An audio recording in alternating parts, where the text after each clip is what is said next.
সূরা আল কাহাফ। বিসমিল্লাহির রহমানির রহিম। রহমান রহিম আল্লাহ তাআলার নামে।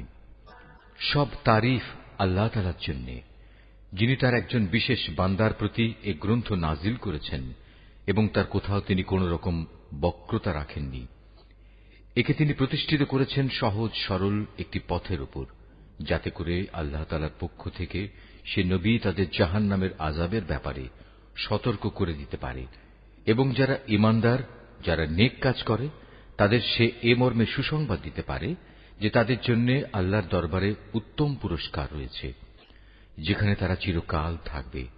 এবং সেসব লোকদেরও ভয় দেখাবে যারা মূর্খের মতো বলে আল্লাহ তাআলা সন্তান গ্রহণ করেছেন। এ দাবির পক্ষে তাদের কাছে কোনো জ্ঞান সম্মত দলিল প্রমাণ নেই। তাদের বাপ দাদাদের কাছেও এ ব্যাপারে কোনো যুক্তি ছিল না। এটা সত্যিই বড় একটি কঠিন কথা যা তাদের মুখ থেকে বের হচ্ছে। আসলে তারা জঘন্য মিথ্যা ছাড়া কিছুই বলেনি। হে নবী, যদি এরা এ কথার উপর ঈমান না আনে, তাহলে মনে হয় দুঃখ কষ্টে তুমি এর পেছনে নিজেকেই বিনাশ করে দেবে। যা কিছু এ জমিনের বুকে আছে, আমি তাকে তার জন্য শোভা বর্ধনকারী করে পয়দা করেছি, যাতে করে মানুষদের আমি পরীক্ষা করতে পারি যে তাদের মধ্যে কাজকর্মের দিক থেকে কে বেশি উত্তম। অতঃপর একদিন আমি যা কিছু এ জমিনে আছে ধ্বংস করে দিয়ে একে উদ্ভিদ শূন্য মাটিতে পরিণত করে দেব। হে নবী, তুমি গুহা ও পাহাড়ের উপত্যকার অধিবাসীদের সম্পর্কে কি মনে করো? তারা আমার নিদর্শনসমূহের মধ্যে একটি বিস্ময়কর নিদর্শন ছিল। ঘটনাটি এমন হয়েছিল, কতিপয় যুবক যখন গুহায় আশ্রয় নিল এবং আল্লাহর দরবারে এই বলে দোয়া করল, হে আমাদের মালিক, একান্ত তোমার কাছ থেকে আমাদের উপর অনুগ্রহ দান করো। আমাদের এই কাজকর্ম আঞ্জাম দেওয়ার জন্য তুমি আমাদের সঠিক পথ দেখাও। অতঃপর আমি গুহার ভেতরে তাদের কানে বহু বছর ধরে ঘুমের পর্দা লাগিয়ে রাখলাম। তারপর এক পর্যায়ে আমি তাদের ঘুম থেকে উঠিয়ে দিলাম, যাতে করে আমি একথা জেনে নিতে পারি তাদের দুদলের মধ্যে কোন দলটি ঠিক করে বলতে পারে যে তারা কতদিন সেখানে অবস্থান করেছিল। হে নবী, আমি তোমার কাছে তাদের বৃত্তান্ত সঠিকভাবে বর্ণনা করছি। মূলত তারা ছিল কতিপয় নওজোয়ান ব্যক্তি, যারা তাদের মালিকের উপর ঈমান এনেছিল। আমি তাদের হেদায়েতের পথে এগিয়েও দিয়েছিলাম। আমি তাদের অন্তঃকরণকে ধৈর্য দ্বারা দৃঢ়তা দান করেছি। যখন তারা আল্লাহর পথে দাঁড়িয়ে গেল এবং ঘোষণা করল, আমাদের মালিক তো হচ্ছেন তিনি, যিনি আসমান সমূহ ও জমিনের মালিক। আমরা কখনো আল্লাহ তাআলা ছাড়া আর কাউকে ডাকব না।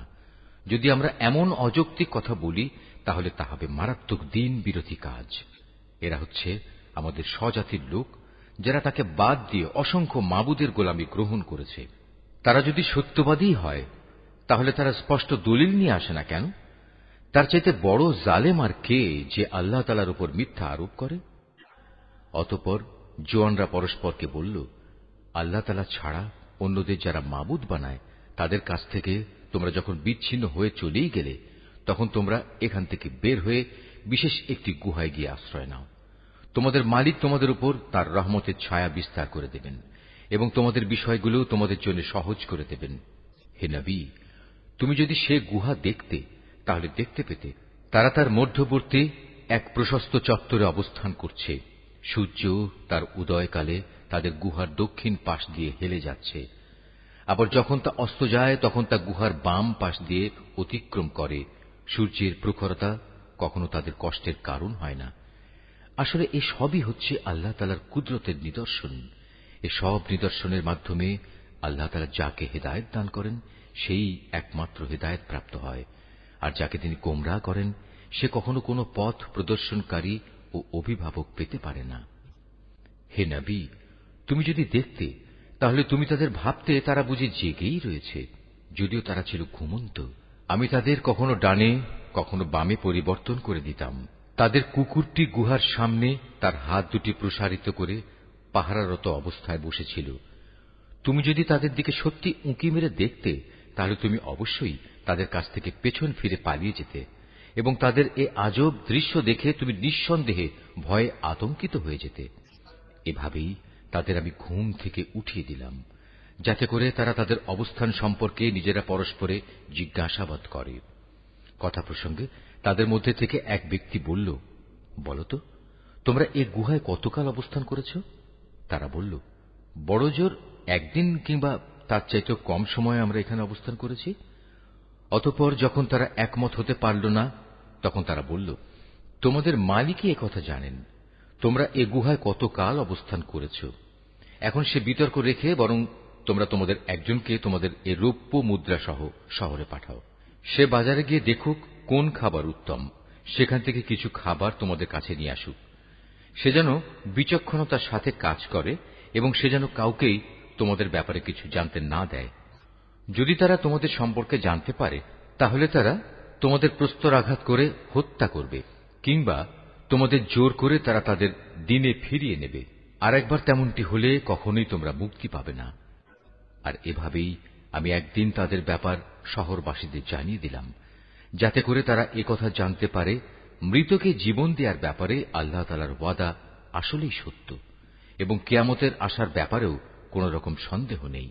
যখন তারা নিজেদের মধ্যে এ নিয়ে বিতর্ক করে যাচ্ছিল, তখন কিছু লোক বলল, তাদের সম্মানে তাদের উপর একটি স্মৃতিসৌধ নির্মাণ করে দাও। আসলে তোমাদের মালিকই তাদের সম্পর্কে সর্বাধিক খবর রাখেন।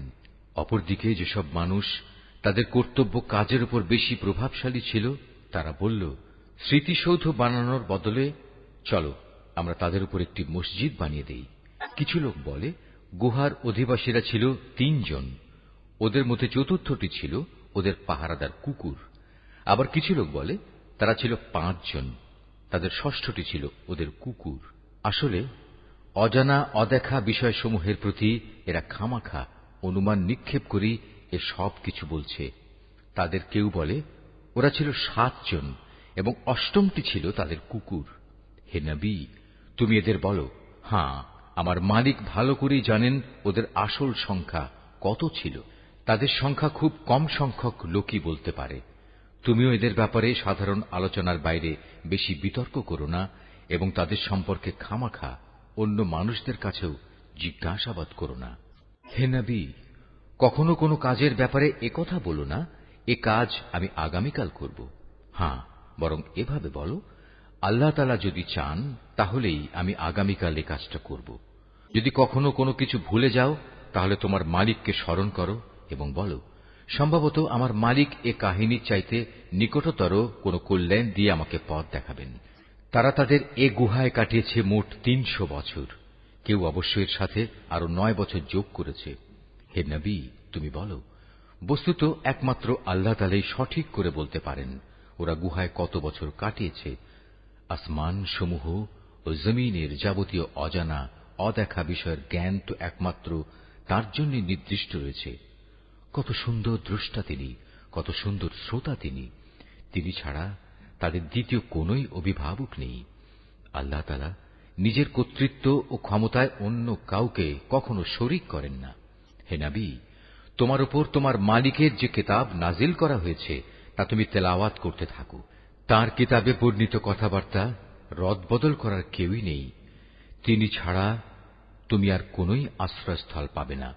হে নবী, তুমি নিজেকে সদা সেসব মানুষদের সাথে রেখে চলবে যারা সকাল সন্ধ্যায় তাদের মালিককে ডাকে, তারা একমাত্র তাঁরই সন্তুষ্টি কামনা করে, এবং কখনো তাদের কাছ থেকে তোমার স্নেহের দৃষ্টি ফিরিয়ে নিও না। কখনো এমন কোন ব্যক্তির কথা মতো চলো না যার অন্তঃকরণকে আমি আমার স্মরণ থেকে গাফেল করে দিয়েছি। আর যে ব্যক্তি নিজের প্রবৃত্তির গোলামি করতে শুরু করেছে এবং যার কার্যকলাপ আল্লাহ তাআলার সীমানা লঙ্ঘন করেছে। হে নবী, তুমি বলো, এ সত্য দিন তোমাদের মালিকের পক্ষ থেকে এসেছে। সুতরাং যার ইচ্ছা সে এর উপর ঈমান আনুক, আর যার ইচ্ছা সে তা অস্বীকার করুক। আমি তো এ অস্বীকারী জালেমদের জন্য এমন এক আগুন প্রস্তুত করে রেখেছি যার বেষ্টনী তাদের পুরোপুরি পরিবেষ্টন করে রাখবে। যখন তারা পানির জন্য ফরিয়াদ করতে থাকবে, তখন এমন এক গলিত ধাতুর মতো পানীয় দ্বারা তাদের ফরিয়াদের জবাব দেয়া হবে যা তাদের সমগ্র মুখমণ্ডল জ্বালিয়ে পুড়িয়ে দেবে। কি ভীষণ হবে সে পানীয়, আর কি নিকৃষ্ট হবে তাদের আশ্রয়ের স্থানটি। আর যারাই আল্লাহ তাআলার উপর ঈমান এনেছে এবং ভালো কাজ করেছে, তাদের কোনো আশঙ্কা নেই। আমি কখনো তাদের বিনিময় বিনষ্ট করি না যারা নেক কাজ করে। এদের জন্য রয়েছে এমন এক স্থায়ী জান্নাত যার পাদদেশ দিয়ে ঝর্ণাধারা প্রবাহিত হবে। তাদের সেখানে সোনার কাঁকুন দ্বারা অলঙ্কৃত করা হবে। তারা পরিধান করবে সূক্ষ্ম ও পুরু রেশমের পোশাক। উপরন্তু তারা সমাসীন হবে এক সুসজ্জিত আসনে। কত সুন্দর তাদের বিনিময়, কত চমৎকার তাদের আশ্রয়ের এই স্থানটি। হে নবী, তাদের শিক্ষার জন্য তুমি দুজন লোকের উদাহরণ পেশ করো, যাদের একজনকে আমি 2টো আঙুরের বাগান দান করেছিলাম এবং এ দুটো কতিপয় খেজুর গাছ দ্বারা পরিবেষ্টিত করে রেখেছিলাম। আবার এ দুয়ের মধ্যবর্তী স্থানকে পরিণত করেছিলাম একটি সুফলা শস্য ক্ষেত্র রূপে। উভয় বাগানই এক পর্যায়ে যথেষ্ট ফল দান করল। ফলদানে বাগান দুটো কোন রকম ত্রুটি করেনি। উভয় বাগানের ফাঁকে ফাঁকে আমি পানির ঝর্ণাধারাও প্রবাহিত করে রেখেছিলাম। এক পর্যায়ে তার অনেক ফল হয়ে গেল। অতঃপর একদিন সে তার সাথীকে কথা প্রসঙ্গে বলল, দেখো, আমি ধন সম্পদের দিক থেকে তোমার চাইতে যেমন বড়, তেমনি জনবলেও আমি তোমার চাইতে বেশি শক্তিশালী। নিজের শক্তি সামর্থ্যের ব্যাপারে বাড়াবাড়ি করতে করতে সে নিজের বাগানে গিয়ে প্রবেশ করল এবং বলল, আমি ভাবতেই পাচ্ছি না এ বাগানের সৌন্দর্য কোনোদিন নিঃশেষ হয়ে যাবে। আমি এও মনে করি না একদিন এসব ধ্বংস হয়ে কিয়ামত প্রতিষ্ঠিত হবে এবং কিয়ামতের পর আমাকে যদি আমার মালিকের সামনে ফিরিয়ে নেওয়াও হয়, তাহলে এর চাইতে উৎকৃষ্ট কোনো কিছু আমি সেখানে পাব। তার সে গরিব সাথীটি, যে তার সাথে কথা বলছিল, বলল, এ পার্থিব সম্পদ দেখে তুমি কি সত্যি সে মহান সত্তাকে অস্বীকার করছো, যিনি তোমাকে প্রথমত মাটি থেকে অতঃপর শুক্র কণা থেকে পয়দা করেছেন, পরিশেষে তিনি তোমাকে একটি মানুষের আকৃতিতে পূর্ণাঙ্গ করেছেন? কিন্তু আমি তো বিশ্বাস করি সেই সৃষ্টিকর্তা আল্লাহ তাআলাই হচ্ছেন আমার মালিক এবং আমার মালিকের কোনো কাজের সাথেই আমি কাউকে শরীক করি না।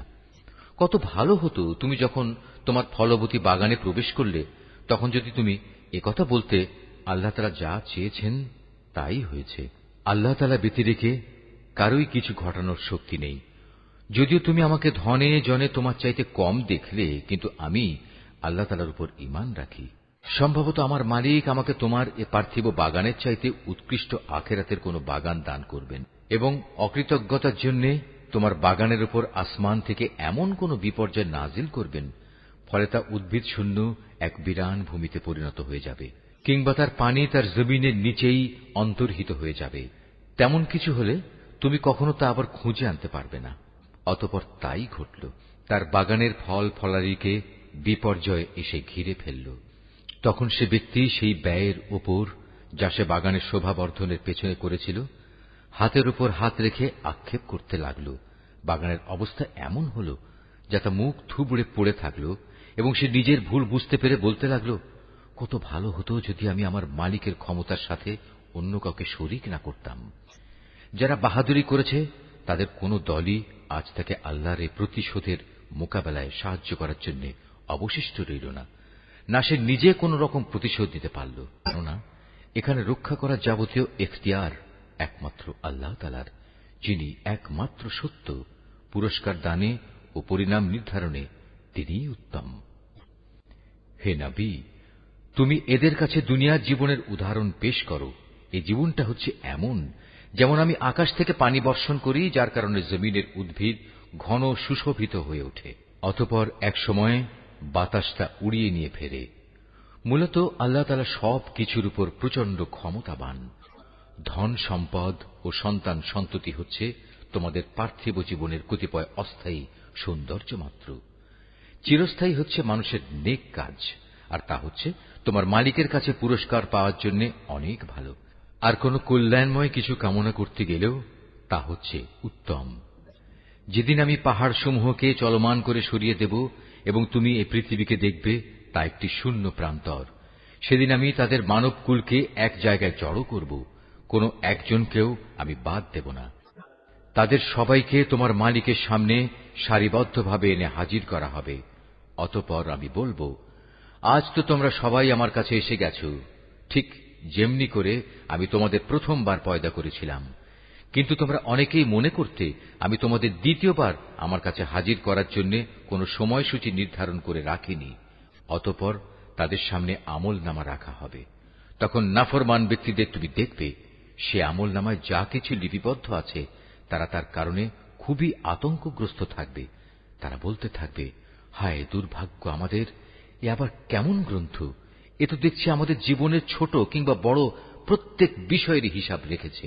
তারা যা কিছু করেছে তার প্রতিটি বস্তুই তারা সে গ্রন্থে মজুদ দেখবে। তোমার মালিক সেদিন কার উপর বিন্দুমাত্র জুলুমও করবেন না। স্মরণ করো, যখন আমি ফেরেশতাদের বলেছিলাম তোমরা সবাই আদমকে সাজদা করো, তখন তারা সবাই সাজদা করল, কিন্তু ইবলিস সাজদা করল না। সে ছিল আসলে জিনদেরই একজন। সে তার মালিকের আদেশের নাফরমানি করল। যে এত বড় নাফরমানি করল, তোমরা কি তাকে এবং তার বংশধরদের আমার বদলে তোমাদের অভিভাবক হিসেবে গ্রহণ করে চলেছ? অথচ প্রথম দিন থেকেই সে তোমাদের প্রকাশ্য দুশমন। চেয়ে দেখো, জালেমদেরকে নিকৃষ্ট বিনিময় দেয়া হয়েছে। আকাশমণ্ডলী ও পৃথিবী সৃষ্টি করার সময় আমি তাদের কাউকে ডাকিনি, এমনকি স্বয়ং তাদের নিজেদের বানানোর সময়ও তো আমি তাদের ডাকিনি। আসলে আমি তো অক্ষম ছিলাম না যে তাদের পরামর্শ আমার দরকার। অন্যদের যারা গোমরাহ করে আমি তাদের সাহায্য গ্রহণ করি না। যেদিন তিনি এদের বলবেন তোমরা তাদের ডাকো যাদের তোমরা আমার শরীক মনে করতে, ওরা তাদের ডাকবে, কিন্তু তারা তাদের এ ডাকে কোনোই সাড়া দেবে না। আমি এদের উভয়ের মাঝখানে এক মরণ ফাঁদ রেখে দেব। এ নাফরমান লোকেরা যখন আযাব দেখতে পাবে তখন তারা বুঝে যাবে তারা এক্ষুনি সেখানে গিয়ে পতিত হচ্ছে, আর একবার সেখানে পতিত হলে ওরা তা থেকে কখনোই মুক্তির পথ পাবে না। আমি মানুষের বোঝার জন্য এই কোরআনে সব ধরনের উপমা ও উদাহরণ বিশদভাবে বর্ণনা করেছি, কিন্তু মানুষের অধিকাংশই এ নিয়ে তর্ক করে। হেদায়েত যখন মানুষের সামনে এসে গেল, তখন ঈমান আনা ও গুনাহের জন্য তাদের মালিকের কাছে ক্ষমা চাওয়া থেকে তাদের কোন জিনিস বিরত রাখছে?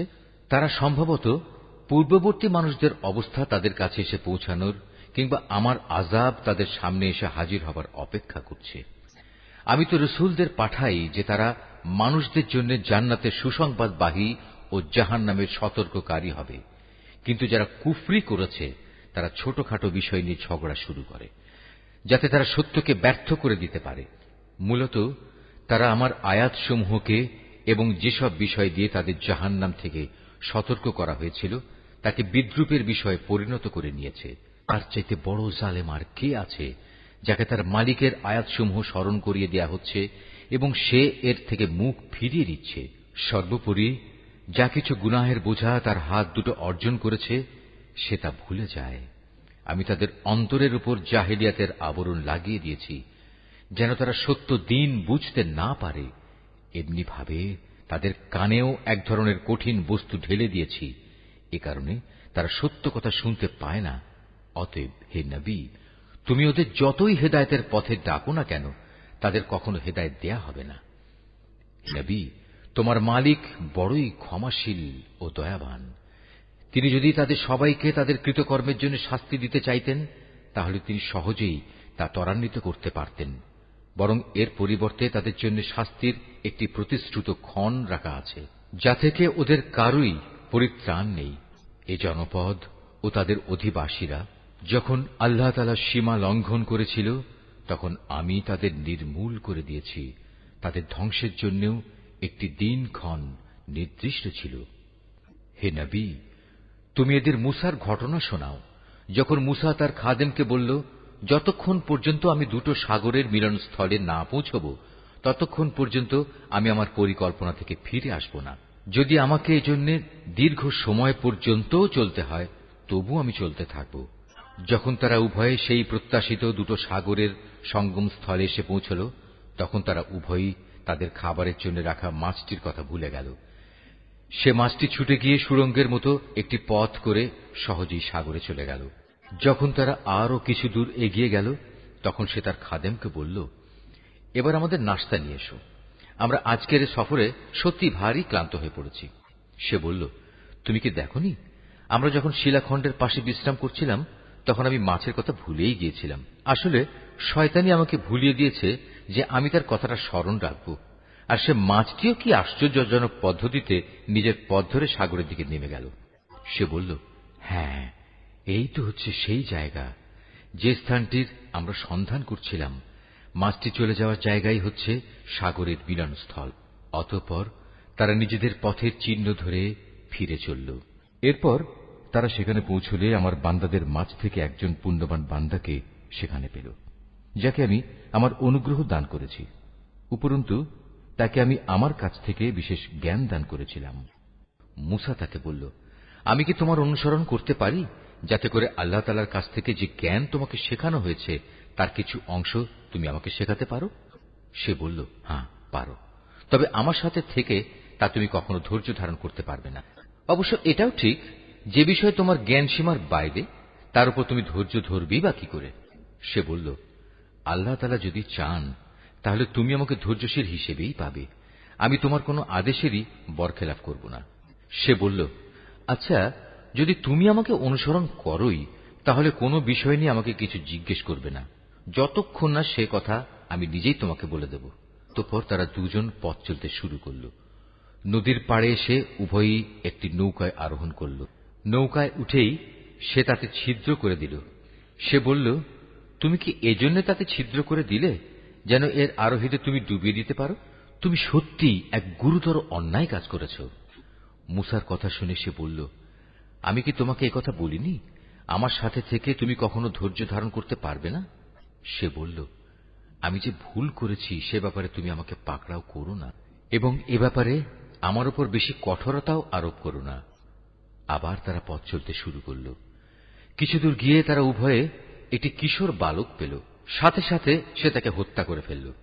এ কাজ দেখে সে বলল, তুমি তো কোন রকম হত্যার অপরাধ ছাড়াই একটি নিষ্পাপ জীবনকে বিনাশ করলে। তুমি সত্যিই একটা গুরুতর অন্যায় কাজ করে ফেলেছ। সে বলল, আমি কি তোমাকে একথা বলিনি যে তুমি আমার সাথে থেকে ধৈর্য ধরতে পারবে না? সে বলল, যদি এরপর আর একটি কথাও আমি তোমাকে জিজ্ঞেস করি তাহলে তুমি আমাকে তোমার সাথে রেখো না। অবশ্য এখন তো তুমি আমার পক্ষ থেকে ওজর পেশ করার প্রান্তসীমায় পৌঁছে গেছ। আবার তারা চলতে শুরু করল। কিছুদূর এগিয়ে তারা জনপদের অধিবাসীদের কাছে পৌঁছল। সেখানে পৌঁছে তারা সেই জনপদের অধিবাসীদের কাছে কিছু খাবার চাইল, কিন্তু তারা তাদের মেহমানদারি করতে অস্বীকার করল। অতঃপর সেখানে তারা একটি পতনোন্মুখ পুরনো প্রাচীর দেখতে পেল। সে প্রাচীরটা সোজা করে দিল। সে মুসা বলল, তুমি চাইলে তো এদের কাছ থেকে এর উপর কিছু পারিশ্রমিক গ্রহণ করতে পারতে। সে বলল, বেশ, এখানেই তোমার আমার মধ্যে বিচ্ছেদ হয়ে গেল, কিন্তু তার আগে যেসব কথার ব্যাপারে তুমি আমার সাথে ধৈর্য ধরে থাকতে পারোনি তার ব্যাখ্যা আমি তোমাকে বলে দিতে চাই। প্রথম ঘটনাটি হচ্ছে নৌকা সম্পর্কিত। মূলত তা ছিল কয়েকজন গরিব মানুষের মালিকানাধীন। তারা এটা দিয়ে সমুদ্রে জীবিকা অন্বেষণের কাজ করত, কিন্তু আমি নৌকাটিতে একটা ছিদ্র করে তাকে ত্রুটিযুক্ত করে দিতে চাইলাম, কারণ তাদের সামনেই ছিল এমন এক বাদশা যে ত্রুটিবিহীন যে নৌকাই পেত তা বল প্রয়োগে ছিনিয়ে নিত। আর হ্যাঁ, সে কিশোরটির ঘটনা। তার পিতামাতা উভয় ছিল মোমেন। আমি আশঙ্কা করলাম বড় হয়ে সে এদের দুজনকেই আল্লাহর নাফরমানি ও কুফর দ্বারা বিভ্রান্ত করে দেবে। আমি চাইলাম তাদের মালিক তার বদলে তাদের এমন একটি সন্তান দান করবেন যে দিনদারি ও রক্তের সম্পর্ক রক্ষার ব্যাপারে তার চেয়ে অনেক ভালো প্রমাণিত হবে। সর্বশেষ ওই যে প্রাচীরটির ব্যাপার, আসলে তা ছিল শহরের দুটি এতিম বালকের। এর নিচেই তাদের জন্য রক্ষিত ছিল গুপ্ত ধনভাণ্ডার। ওদের পিতা ছিল একজন নেককার ব্যক্তি। এই কারণেই তোমার মালিক চাইলেন ওরা বয়ঃপ্রাপ্ত হোক এবং তাদের সে ভাণ্ডার থেকে তারা সম্পদ বের করে আনুক। এই প্রাচীরটাকেই আমি তাদের বড় হওয়া পর্যন্ত দাঁড় করিয়ে রাখতে চেয়েছিলাম। এ ছিল মূলত তোমার মালিকের অনুগ্রহ দ্বারা সম্পাদিত কতিপয় কাজ। এর কোনোটাই কিন্তু আমি আমার নিজে থেকে করিনি। আর এ হচ্ছে সেসব কাজের ব্যাখ্যা যে ব্যাপারে তুমি আমার সাথে থেকে ধৈর্য ধারণ করতে পারছিলে না। হে নবী, এরা তোমার কাছে জুলকারনাইন সম্পর্কে জানতে চায়। তুমি তাদের বলো, হ্যাঁ, আমি আল্লাহর কেতাব থেকে তার বিবরণ তোমাদের কাছে এক্ষুনি পড়ে শোনাচ্ছি। আল্লাহ তাআলা বলছেন, আমি জমিনের বুকে তাকে বিপুল রাজনৈতিক ক্ষমতা দান করেছিলাম এবং আমি তাকে এর জন্য প্রয়োজনীয় সব উপায় উপকরণও দান করেছিলাম। একবার সে সফরে বেরোবার প্রস্তুতি গ্রহণ করতে লাগল। চলতে চলতে এমনিভাবে সে সূর্যের অস্তগমনের জায়গায় গিয়ে পৌঁছল। সেখানে গিয়ে সে সূর্যকে সাগরের কালো পানিতে ডুবতে দেখল। তার পাশে সে একটি জাতিকেও বাস করতে দেখল। আমি বললাম, হে জুলকারনাইন, এরা তোমার অধীনস্থ। তুমি ইচ্ছে করলে তাদের শাস্তি দিতে পারো, অথবা তাদের সাথে তুমি সদয় ভাব গ্রহণ করতে পারো। সে বলল, হ্যাঁ, এদের মাঝে যে আল্লাহর সাথে বিদ্রোহ করবে তাকে আমি অবশ্যই শাস্তি দেব। অতঃপর তাকে যখন তার মালিকের সামনে ফিরিয়ে নেওয়া হবে তখন তিনি তাকে আরো কঠিন শাস্তি দেবেন। অপরদিকে যে ব্যক্তি আল্লাহর উপর ঈমান আনে এবং নেক কাজ করে তার জন্য আখিরাতে থাকবে উত্তম পুরস্কার। আর আমিও তার সাথে আমার কাজকর্ম সম্পাদনের সময় একান্ত বিনম্র ব্যবহার করব। অতঃপর সে আর এক অভিযানে পথে বেরোল। এমনকি চলতে চলতে সে সূর্যোদয়ের স্থানে গিয়ে পৌঁছল। তখন সে সূর্যকে এমন একটি জাতির উপর দিয়ে উদয় হতে দেখল যাদের জন্য তার প্রখর তাপ থেকে আত্মরক্ষার জন্য আমি কোন অন্তরাল সৃষ্টি করে রাখিনি। জুলকারনাইনের ঘটনা ছিল এরকমই। আমার কাছে সে সম্পর্কিত পুরোপুরি খবরই মজুদ আছে। অতঃপর সে আর এক অভিযানে পথে বেরোল। এমনকি পথ চলতে চলতে সে দুটো প্রাচীরের মধ্যবর্তী স্থানে গিয়ে পৌঁছল। দুই পর্বতের মধ্যবর্তী স্থানে পৌঁছে সে এমন এক সম্প্রদায়ের লোকদের পেল যারা জুলকারনাইনের কোনো কথাই তেমন বুঝতে পারছিল বলে মনে হল না। তারা অতি কষ্টে তাকে বলল, হে বাদশাহ জুলকারনাইন, অবশ্যই ইয়াজুজ মাজুজ নামক দুটো সম্প্রদায় এই জমিনে নানা রকম বিপর্যয় সৃষ্টিকারী। এমতাবস্থায় তাদের থেকে বাঁচার জন্য আমরা কি তোমাকে এ শর্তে কোন রকম একটা কর দেব যে তুমি আমাদের এবং তাদের মাঝে একটি প্রাচীর বানিয়ে দেবে? সে বলল, কোনো কর নেওয়ার প্রয়োজন নেই, কেননা আমার মালিক আমাকে যা কিছু দিয়ে রেখেছেন তাই আমার জন্য ভালো। হ্যাঁ, শারীরিক শক্তি দ্বারা তোমরা আমাকে সাহায্য করতে পারো। আমি তোমাদের এবং তাদের মাঝে এক মজবুত প্রাচীর বানিয়ে দেব। তোমরা আমার কাছে এ কাজের জন্য লোহার পাতসমূহ নিয়ে এসো। অতঃপর সে অনুযায়ী তা আনা হল এবং প্রাচীর তৈরির কাজও শুরু হল। যখন মধ্যবর্তী ফাঁকা স্থানটি পূর্ণ হয়ে লৌহ স্তূপগুলো দুটো পর্বতে সমান হয়ে গেল তখন সে তাদের লক্ষ্য করে বলল, তোমরা হাঁপড়ে দম দিতে থাকো। অতঃপর যখন তা আগুনের মতো উত্তপ্ত হল তখন সে বলল, এখন তোমরা আমার কাছে কিছু গলানো তামা নিয়ে এসো, আমি তা এর ওপর ঢেলে দেব। সুতরাং এভাবেই এমন একটি মজবুত প্রাচীর তৈরি হয়ে গেল যে তারা তারপর উঠতে সক্ষম হল না, না তারা তা ভেদ করে বাইরে আসতে পারল। জুলকারনাইন বলল, এই যা কিছু হয়েছে তা সবই আমার মালিকের অনুগ্রহে হয়েছে, কিন্তু যখন আমার মালিকের ওয়াদা মতো কিয়ামত আসবে তখন তিনি তা চূর্ণ বিচূর্ণ করে একাকার করে দেবেন। আর আমার মালিকের ওয়াদা হচ্ছে সত্য ওয়াদা। কিয়ামতের আগে আমি তাদের দলে দলে ছেড়ে দেব। তারা সমুদ্রের ঢেউয়ের আকারে একদল আরেক দলের মধ্যে প্রবিষ্ট হবে। যখন সিঙায় ফুৎকার দেয়া হবে তখন তাদের সবাইকে আমি হাসরের ময়দানে একত্রিত করব। সেদিন আমি জাহান্নামকে তার অবিশ্বাসীদের সামনে এনে হাজির করব। যাদের চোখের মধ্যে আমার স্মরণ থেকে আবরণ পড়েছিল তারা হেদায়েতের কথাই শুনতে পেত না। কাফেররা কি একথা মনে করে নিয়েছে যে তারা আমার বদলে আমারই কতিপয় গোলামকে অভিভাবক বানিয়ে নেবে, আর আমি এ ব্যাপারে তাদের কোনো জিজ্ঞাসাবাদই করব না? আমি তো জাহান্নামকে কাফেরদের মেহমানদারির জন্য সাজিয়ে রেখেছি। হে নবী, এদের তুমি বলো, আমি কি তোমাদের এমন লোকদের কথা বলবো যারা আমলের দিক থেকে সম্পূর্ণ ক্ষতিগ্রস্ত হয়ে পড়েছে?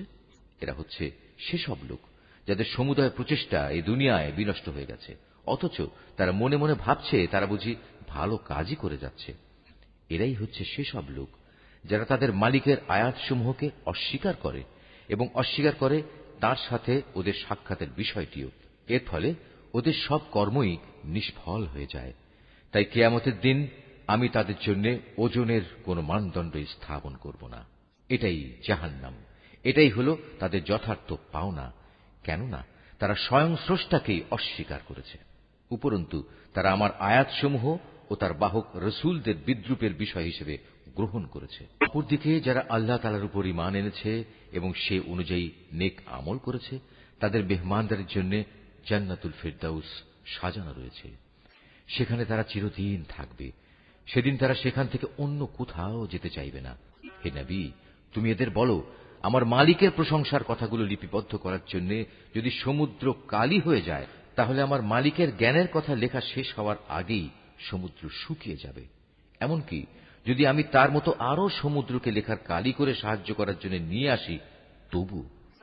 হে নবী, তুমি এদের বলো, আমি তো তোমাদের মতোই একজন রক্ত মাংসের মানুষ, তবে আমার উপর ওহী নাজিল হয় আর সে ওহীর মূল কথা হচ্ছে তোমাদের মাবুদ হচ্ছেন একজন। অতএব তোমাদের মাঝে যদি কেউ তার মালিকের সাক্ষাৎ কামনা করে সে যেন হামেশা নেক আমল করে, সে যেন কখনো তার মালিকের ইবাদতে অন্য কাউকে শরীক না করে।